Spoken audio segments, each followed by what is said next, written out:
في ربيع الأول من العام 11 للهجرة وبعد حجة الوداع ألم برسول الله صلى الله عليه وسلم الوجع بأبي هو وأمي، وخيره الله فاختار لقاء ربه.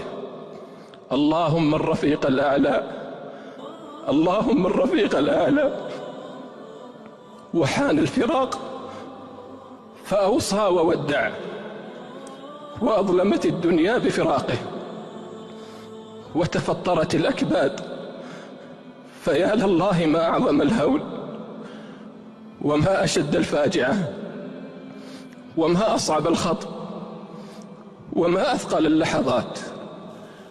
كيف لا وقد انقطع بموت رسول الله صلى الله عليه وسلم الوحي عن الأرض، وأظلم الأفق، واضطرب المسلمون، فمنهم من دهش، ومنهم من خلط عليه، ومنهم من أقعد فلم يطق القيام، ومنهم من اعتقل لسانه فلم يطق الكلام.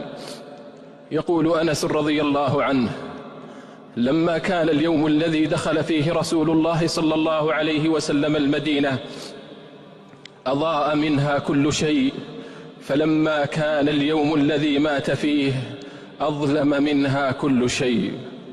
لكنها سنة الله، فالموت لا والدا يبقي ولا ولدا، ولا صغيرا ولا شيخا ولا أحدا.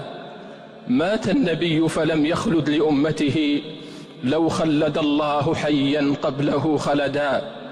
للموت فينا سهام غير مخطئة، من فاته اليوم سهم لم يفته غدا. ما ضر من عرف الدنيا وغرتها، ألا ينافس فيها أهلها أبدا.